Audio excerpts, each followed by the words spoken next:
Hello and welcome back to the PWR podcast, a podcast on a mission to help inspire women like you to live a healthier, fitter, happier lifestyle and be the best version of you. Today on the podcast I have a very special guest. She is a friend of mine who actually did her PT course with me a few years ago now. She lived in New Zealand, is now living in Canada and loving the lifestyle over there, still helping people in the health and fitness industry. She also helps coach people online, takes group fitness classes, has been a personal trainer in New Zealand, now in Canada as well. She's a nutrition coach. She's also a sufferer of Chron's disease and has a lot of value to give. I'm very excited to bring on the podcast Laura, otherwise known on Instagram as Laura Jean Fitness. And it's on. So hello, Laura. Hello. Welcome to the show. How are you? I'm good. I'm sweating. It's crazy hot here. How are you? I'm good, thank you. I'm so happy to have you on the podcast. It's really awesome.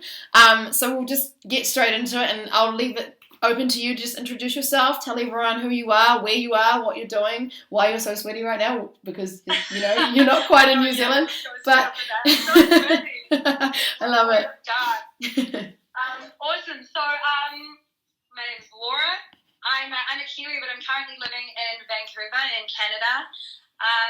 I suppose what I do on a day-to-day basis, I'm a online and in-person one-on-one coach with like an overall, I guess, health-focused approach to every aspect of life to help someone achieve their health and fitness goals. So rather than just looking at, you know, a couple of variables, your exercise and your weight, I look at everything from like food, sleep, your cycle, you know, your energy levels. I want to know everything.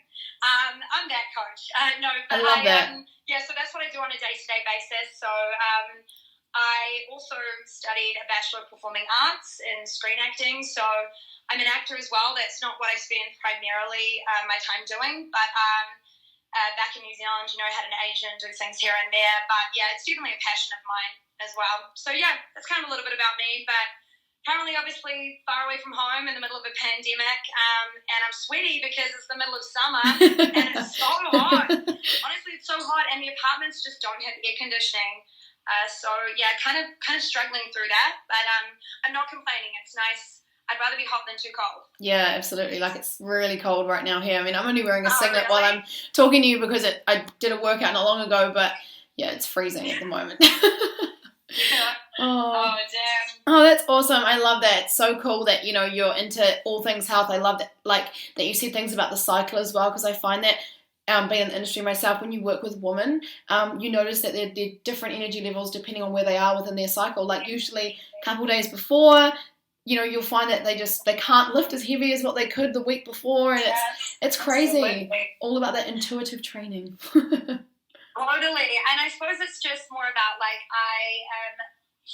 there's been a huge shift in the past few years in terms of, like, I mentioned the word health-focused mindset as opposed to that whole idea of like a destination mindset. Yeah. Don't get me wrong, you can still achieve your health and fitness goals, and we can still get results in a timely manner with a time goal, but it's more about habit formation and you know, when we address it as a big picture and look at it as our overall health making decisions because we love our body, not because we hate it, we are putting habits in place that are going to last for like a long time, long after you stop working with me, hopefully, rather than just saying I hit some goal weight and now that's me done. Like, I don't need to focus on having a healthy lifestyle because, yeah, that's that whole idea of yo-yo dieting, which you and I talked about many times. Oh my gosh, yes, I love that. It's creating something that's sustainable long term, and people need to realize that it is a journey. You know, you're not just here for 8 weeks to get a bikini body. You know, you're here for the long haul because you want to be a healthy person forever.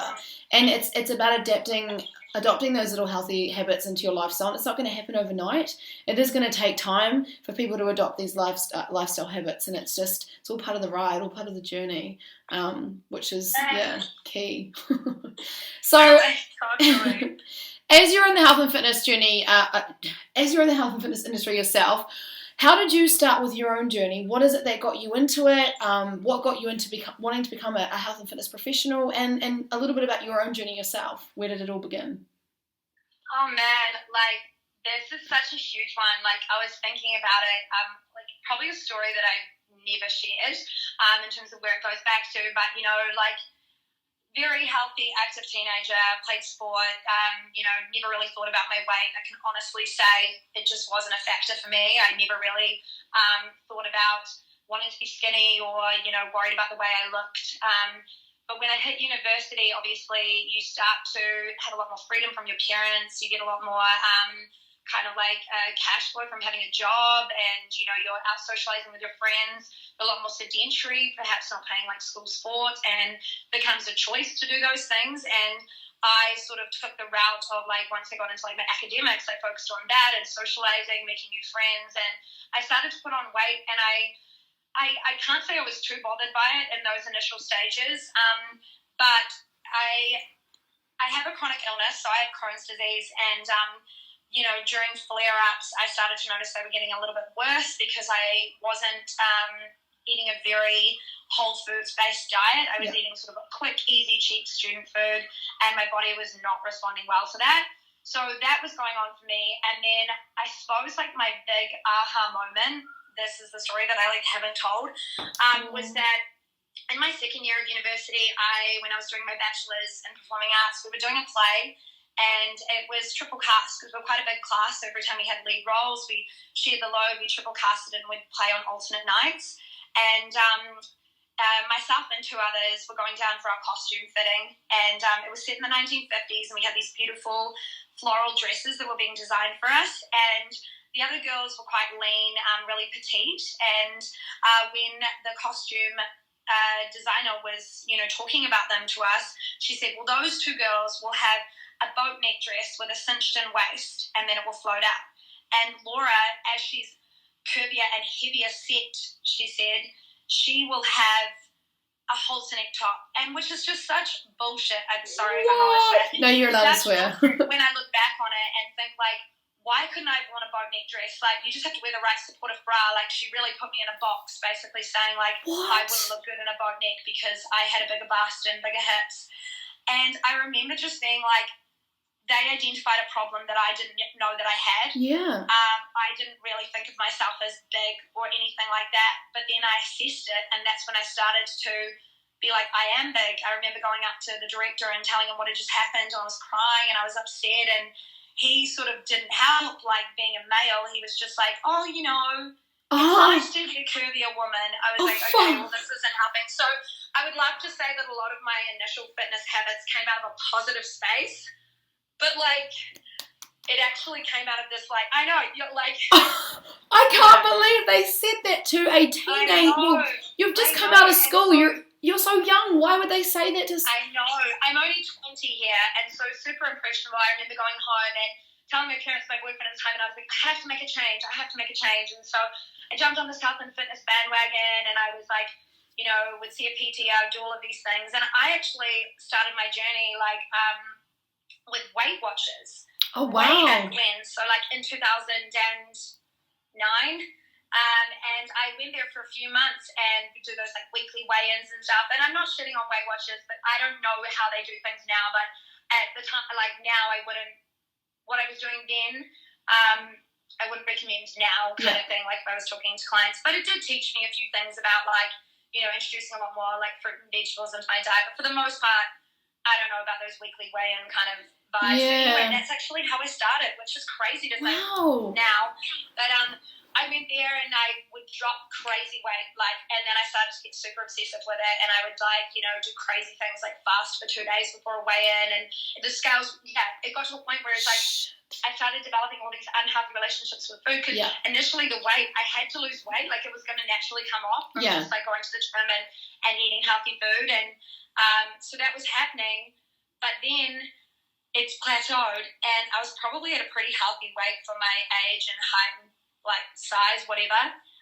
But I just kept going, and so, I would fast, I would do crazy things to try and get the scale down, which was probably just atrophying my muscles away. Yeah.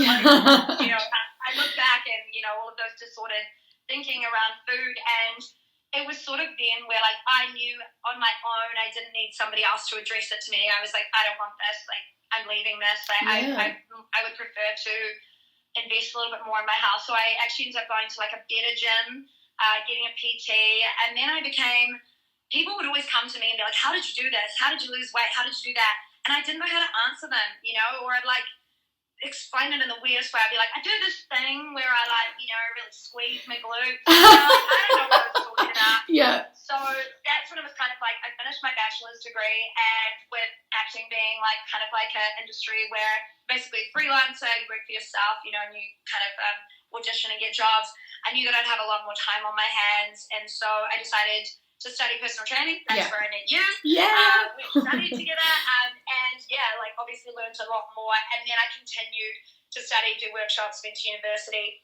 postgraduate, learn more about nutrition and all that kind of stuff, and continue to learn. So I suppose what inspired me originally was that I went through kind of, I guess, like a negative, destructive way of trying to lose weight and doing it out of like hate for my body rather than a love.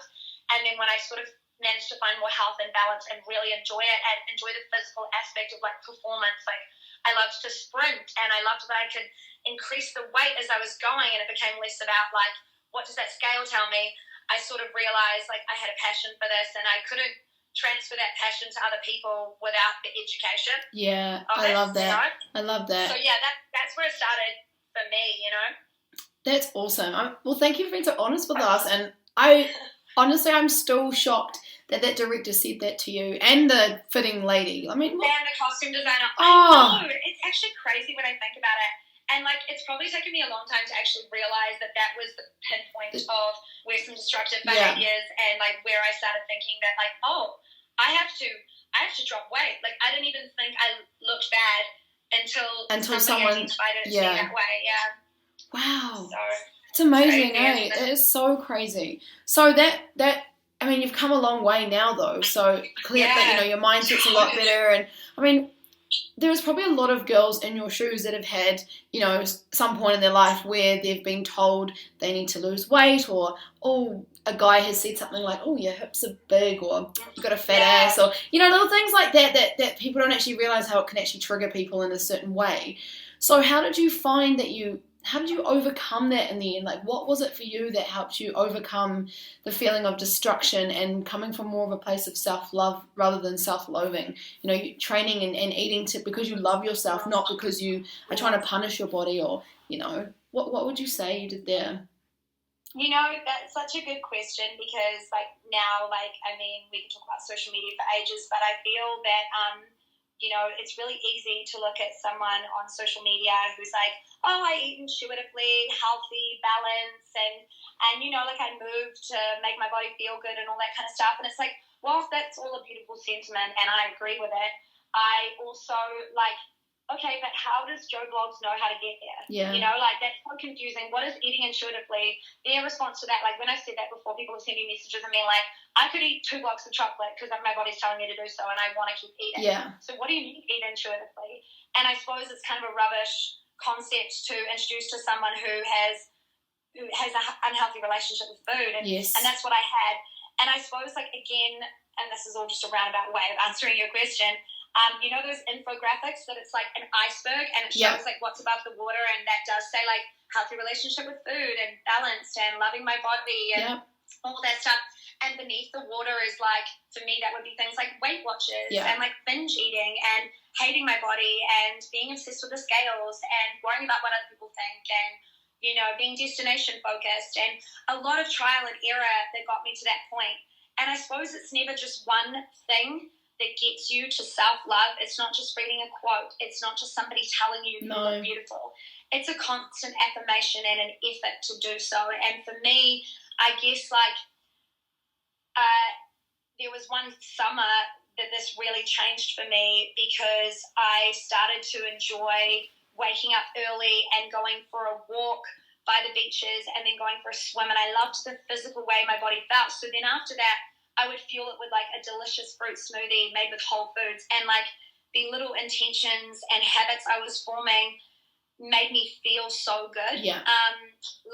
In the past, like before building healthy relationship with food, I had such an idea of like, my idea of like fitness was whatever I can get away with in terms of eating crappy and eating, having bad habits and not exercising and staying the same weight. Yeah. You know, like, so when if you sort of, you know, like had a binge weekend with your friends and then just didn't move your body for a couple of weeks and were really lazy, and then I looked at the scales and I was like, oh my gosh, I only gained 100 grams. Yeah. You know, Look like such a crazy mindset to think of now, but like that's where I was. And so when I started to realize that, you know, like, ditch the scales, put it to the side. Whilst they do hold their place, and I do still use them as a coach, and like I feel fine with the scales now. Sometimes you can just get hung up on the number, and it's important to know how you feel. So I would say, like, that summer, I daily changed these like habits in my life and started doing things that made me feel good. And then I understood that when I ate sufficient fuel for my body, I could perform better in the gym, and I could perform better in the exercise that I was doing, and I felt more energized. And you get a little bit like addicted to that feeling, you know, and then you start to research and start to do your own, like if you want to educate yourself more. So this is before I obviously went to PT college, but it was only about a year before, you know, and so by the time I entered into PT college, I still had just sort of thinking around food, thinking that I was freed from all of that. But yeah, through time, and I think we've had this conversation before, you know, like, you know, like through time, it just takes time. It's a constant education. Like, it totally is, you know, and there's just so much conflicting information out there on the internet. Like, I mean, all these fad diets that girls put them on, and they only do it because Mary down the road did it, or bloody Lucy on Instagram did it, you know, and oh, look, they lost 10 kilos. It's like, we need to get rid of that. It's all about trying to lose kilos, and more about creating, like you say, a real health-focused, like a healthy lifestyle. And the weight loss will come with it naturally. That's awesome. But you can't just be focused on losing weight all the time. Otherwise, it's not going to work. It's not going to work. That's so true. And I think, like, it still blows my mind sometimes when I hear that people still buy into a lot of the myths. Yes. And, you know, but I feel silly continuing to readdress them, because I feel that most people I talk to, you know, don't buy into that. But then you still hear people that are like, oh, lifting weights will make me bulky, and you're like, how is that not already being disproven? I know. You know, and so many, like, that's just one example of how Instagram and, you know, all social medias, we can be so ill-informed. And this is why I always encourage people to do their own research. Like, don't take what, you know, Sally Sue had to say about, you know, the way you need to eat breakfast or what time you should eat breakfast. She's found something that works for her great. But it's as simple as looking online on a medical journal and just Googling the supplement that they mentioned and seeing what science has to say about it, what studies that have been controlled for like 4 years have to say about this particular supplement. And you might find that in science, they can't definitively prove something, or they have, or they haven't, or whatever it may be, and they show you the risks in the warning, and you're informed on your own. Don't just take like a Instagram story to tell you to get your facts from. I agree. That's crazy. Yeah, and a point there, actually, if people are really wanting to find legit information, you need to go to Google Scholar, and you need to look up and read research articles or reports and journals, because that's where you're going to get the legitimate research and information from, not just a headline that you see in an article, or, oh, there's a little Google blurb, what does that say? Oh, okay, I'll take that word for it, you know? And it is so simple, and it's right there, and it probably will take you less time than writing a comment on that influencer's post and waiting for them to reply. I agree, 100%. But I'm so glad that, like, people like you and I are out there trying to spread, like, good messages out there, and being real about it. Not, you know, it's not all about having juiced up muscles or the prettiest activewear or, you know, the prettiest smoothie bowl. It's about just people need to know that we're all real people, and we're all on a journey. Every single one of us is an individual, and it's going to be different for each person. And you might find a few things. I mean, like, someone might listen to this podcast and take a few things away and can apply it, and some people might not. But we're all different, and we're all going to be on different journeys. And people just need to know that. Totally agree. Totally agree. Yes. Awesome. All right. So, what would you recommend to our listeners that are wanting to start their own fitness journey? Where would you kind of send them what direction would you send them in to start? What would you suggest?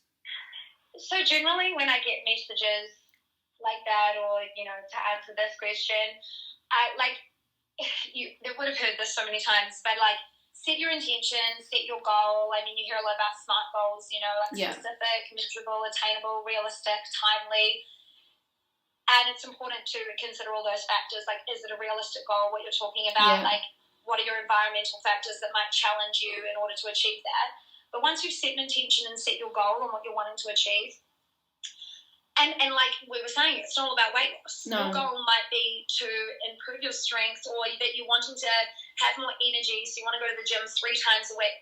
So from that then, if your goal was, I want to be able to do 3 strength sessions a week, and I want to do them in the morning because that works with my lifestyle, then you now need to put habits in place, create new habits that are going to supplement that goal. Yes. So, for example, if you're wanting to do that, you need to make sure that you're getting sufficient sleep. So you're needing to go to bed on time, to make sure that the alarm is, you need to be at the gym by 6:15, and it takes 15 minutes to drive there. You might need to wake up at 5:45. Alarm goes off. Your sneakers and bag need to be packed and ready to go. You might need to already have prepped your breakfast or prepped your lunch, which will require some prep the night before, which will require grocery shopping on the weekend when you have your days off and you have your time. So it's, setting those things in place. And then if you are a person that's time poor, you might order a grocery delivery service or whatever it might be. So putting those in place.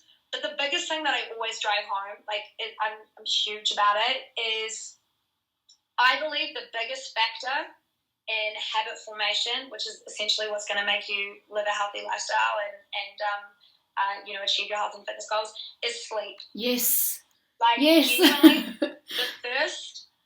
the first thing that's gone, if you don't get enough sleep, when the alarm goes off, you're going to snooze it, maybe turn it off. Then you're going to be in a rush. Being in a rush is not good for anyone's mental health. Your stress hormones are up, your adrenals are prepared. Yeah. You might grab fast acting carbs on the go, and then you're constantly chasing the sugar and caffeine high all day.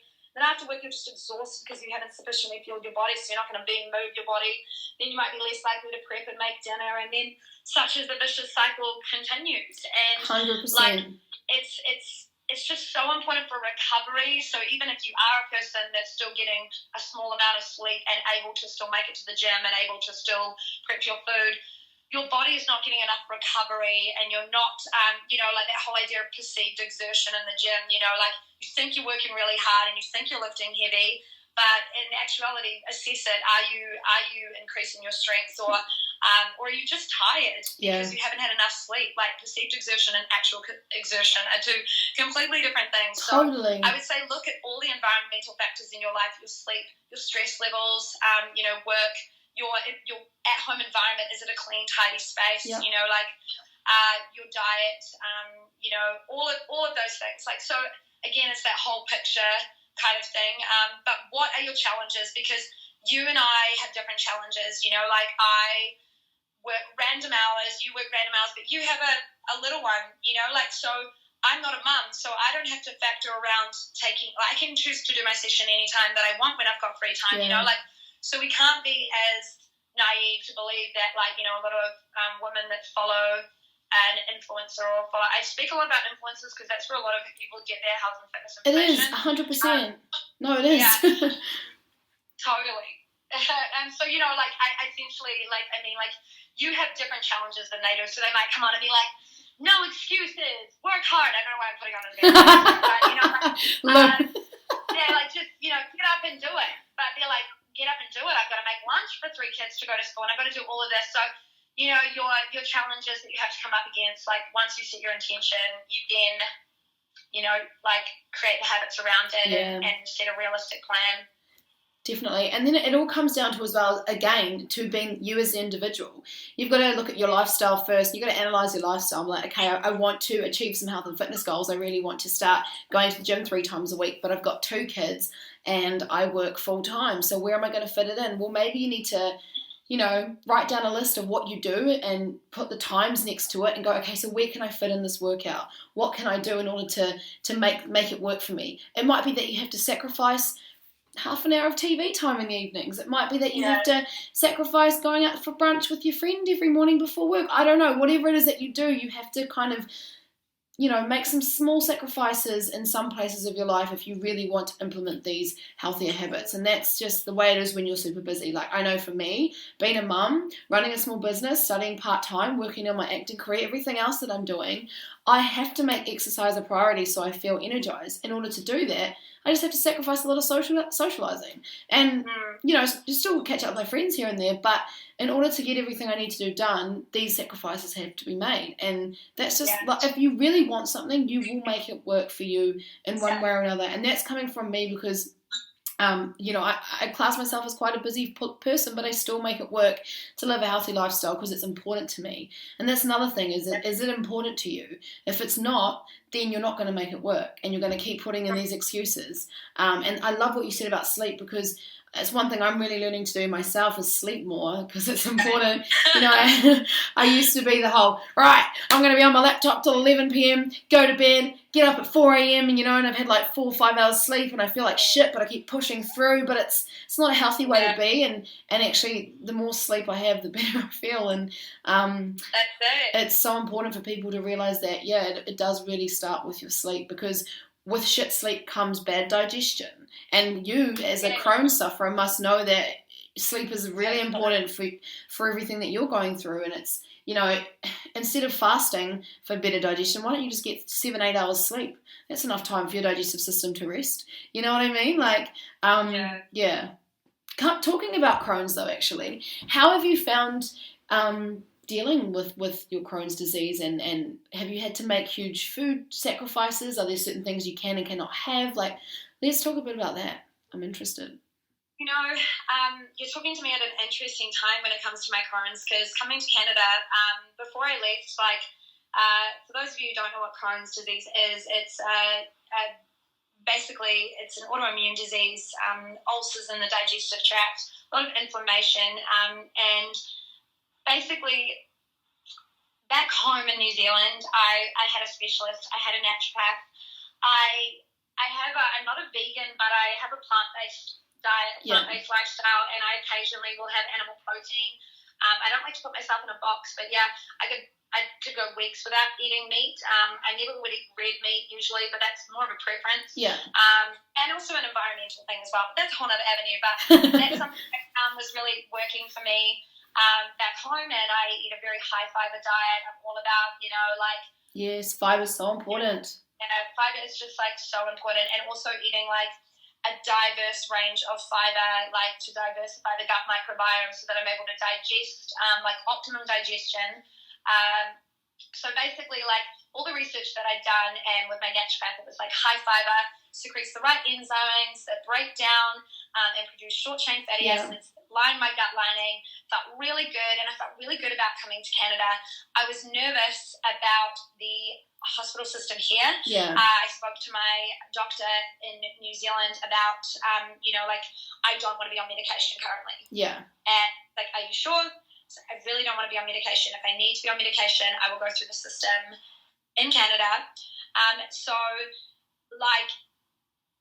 In February, I started experiencing, way back in February, maybe into January, I went to Seattle, and I started for the very first time in a long time experiencing huge bloating.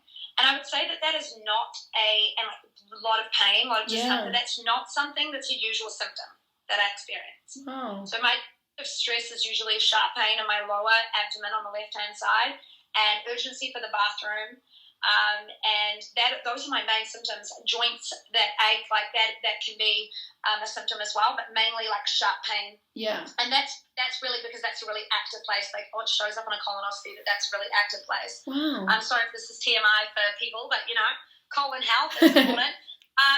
But basically, I had to get admitted into the hospital because it was so bad, and so I received pain management for that. And then I was referred to a specialist, and I had a specialist appointment booked, and then COVID hit. So, because basically my hospital admission was 15th of February. By the time you actually get referral, regardless of which country you're in, that takes some time. Yeah. And book an appointment for their availability. My appointment was booked for the 1st of April, and then, COVID, everything shut down here in on the 15th or the 17th of March, and so that was a virtual appointment, which meant she didn't get to see my stomach, she didn't get to touch it, we purely just talked, but I also didn't want to go into the hospital for any of the scans and imaging that I needed to get done. So in general, I continue to do the same things that I've always done. So I realize that trans fat and high sugar foods and alcohol, these are all things that can trigger and can aggravate. Some in particular. I have done the FODMAP diet before and found that certain like fructans and certain things are hard for the body to digest. And sometimes these are things I still choose to eat on occasion. And I know the body's response that's going to happen, but for the most part they're avoided because of that. But here I feel like I can't get anything right, honestly. I thought it might be the water, so I started drinking purified water in a Brita. I thought that I did some research right at the tip of your fingers. I did some research into different wheat varieties and potentially the fact that I've never had an allergy to gluten, but perhaps I have an allergy to a wheat variety here, so I'm trying that out. And different phosphates in the soil, all of these things that I've been to really major in the minors and try and get to the bottom of it.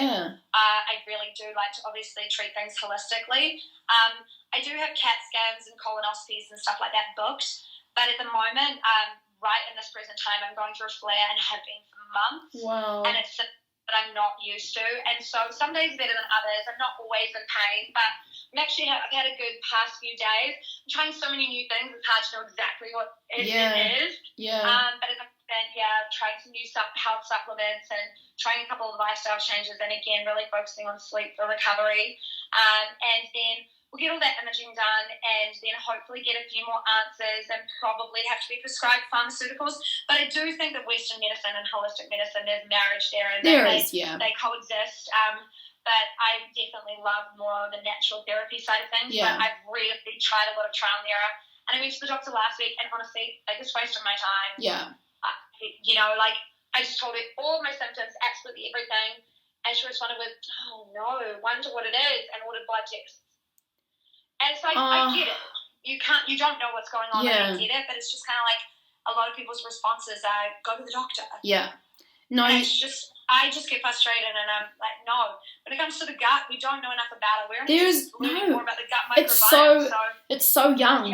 The research is so young. There's so much more to be done when it comes to the gut. We don't know much at all. I mean, again, back to social media. Here, drink this for gut health. Here, eat this for gut health. But we don't know enough yet about it. There's still testing. I mean, we're finding new things out every day about gut health. So I think it's good on you for being so proactive with your research though, and making sure that you are booking in appointments and getting it sorted, because a lot of people are just, they don't know what's going on, and they just they're too scared to do anything about it, or they don't want to go to the doctor, or they don't want to go see their naturopath, but there's so much help out there, and you've just got to keep searching for answers until you're at a point where you feel comfortable with everything that you're going through. I mean, I can't imagine waking up feeling like you have been lately. It's awful. It's teaching me a lot and teaching me to be a lot slower and focus on recovery and my health focused mindset is just prioritizing a different area of my life. I'm prioritizing slower movement with Chron's, unfortunately, and I feel this more like I'm 30 now. I feel the symptoms different than I did. I've had Chron's since I was 16, and I feel it in my hips and in my knees and in my elbows and in my shoulders. The joint ache is real, and it never was when I was a little bit younger. So now, doing push-ups on my toes, after a few, I'm really fatiguing. My hips ache, and I need to modify things a little bit and try and match my physically and my body. I don't feel like I can do it, but mentally I'm like, Laura, you've done this before. You can do this. What are you doing? Don't bitch out. But then I'm like, hold on. Be kind to yourself. Speak to yourself the way you would speak to a client, speak to a friend if they were going through something. Holy moly, you have a chronic illness in a pandemic with a new health system that you don't even know how it works. Appointments are so expensive here. It's insane. And there's been many times that it's just been I wish I was in New Zealand. a few weeks to just sort it out, and that's not even a possibility anymore. No. Oh, like to come home and see my doctors and my family is not even a possibility currently with quarantines on both ends, and it's just not realistic with cost and everything like that. So huge challenges with that, but I would say overall positive mindset of it. It definitely has its times when it gets me down, but like the mindset of being like, I'm going to try something new. I always like to have kind of a plan. And that's what I feel I have right now. And something's working. I still have quite a lot of bloating, but nothing compared to where I was at this time last week. So, you take those wins. Like, each day's a new day, and that's a win. And I make sure I say them out loud as well. Like, I'll say to my boyfriend, I'll be like, I don't have as much bloating today. And he'll be like, heck yeah. That's awesome. And we'll kind of like have a mini celebration about it. And then it's good for me because then when I reflect later in the week and I feel like I've had 2 days of extreme bloating and pain, I'm like, this has been non-stop and I've never been down. And he's like, no, well, actually, you said that on Sunday and Saturday and whatever that you were actually doing okay. So someone was working in, and then I'm like, oh, that's right. It's so important to have that support system, eh? Like, it's so awesome that he's helping you get through it mentally, because it can be tough, and good on you for being positive about it. You have to, don't you? Because if you sit there and just get down about it all the time, then you're never gonna get anywhere with it. Totally. Oh. Well, I'm sorry that you have to go through all that, but good on you for being proactive and productive about it. And sounds like you've got a great support system, which is really important with any journey you're on. So that's awesome. All right, well, I have some random questions for you. These are really random. So, what is your favorite exercise? It can be anything. Right now, if I was to answer that, I would say skipping. Love it. Nice. Love it. So random. Like, maybe you could ask me a couple of months ago, it'd be something different. But during lockdown and everything, I've got really into skipping. I love it. I set myself a good goal sometimes for how many steps I want to get in a day. I'm mixing around. I've got some double unders in there now. Go you. Skipping pro. What would be your least favourite exercise? My least favourite exercise. This is a tough one. Yeah. But you know what? If I was to say my least favourite, exercise machine, I hate the rowing machine. Really? It's not a fan? So if you were to say, if I was in a circuit class or I was being asked to do something, I couldn't tell you the last time that I've been on the rower. Yeah.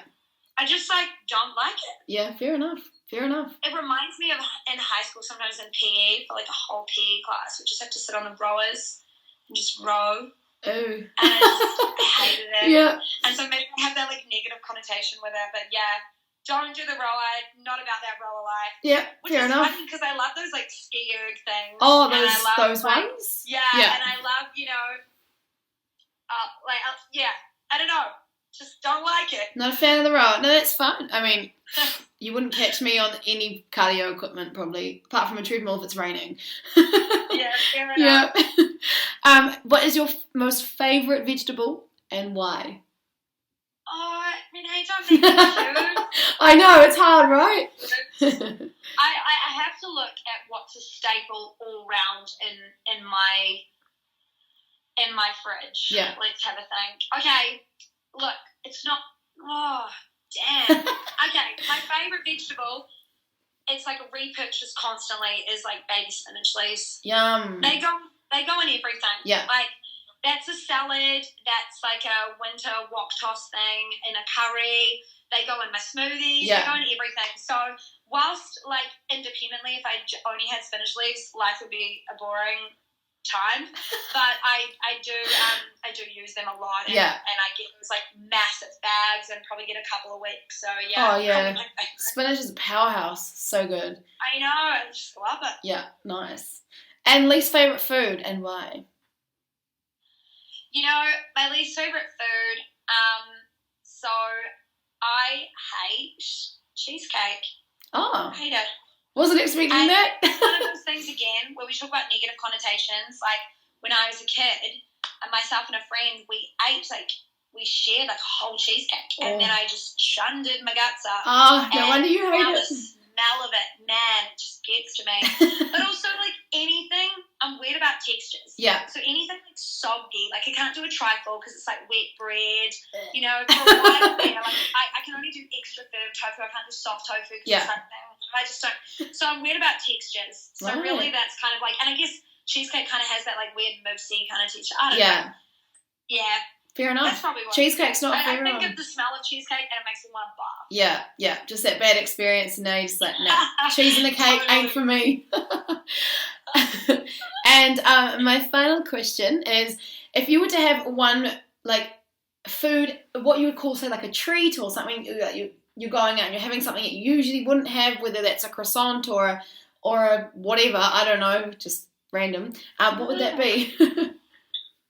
Ooh. I mean, like, all food is food, right? This is just so corny. Like, I really do live a life of balance. Yes, like, I love genuinely that. feel that if someone was like, what could you possibly, like, what would you have that, like, you know, if you were having a treat, and I'm like, well, I have treats every day. Yeah. But, I tell you what, my fave thing at the moment that is a total treat is gelato. Yum. Salted caramel gelato, get in my mouth. Yum. Like, I seriously, like, we found this place that during lockdown, we started ordering them from them, and I don't even know if I've had gelato in my life before living here in Canada, which is, I know it's just so Random crazy. place to try gelato, though. Never really had it. I probably had it occasionally. Yeah. We ordered just randomly from this place, and we ordered from them so much that they start like putting little notes on our takeaway. Oh my god, that's so How cool. embarrassing. Especially because like my partner has like a unique name. Yeah. So like it's obviously the same person. It's not like Laura, so we're often ordering off his every time. Yeah. So it's like, you know, they could think lots of different Lauras, but it's like every time they must be like, well, there they go again. Give more gelato. And he gets the strawberry milkshake. I love every that. time. I love that. It's so So nice. And I loved what you said about having, you know, treats quotation every day, because I say treats just because that's the way people understand it, but food is food, you know.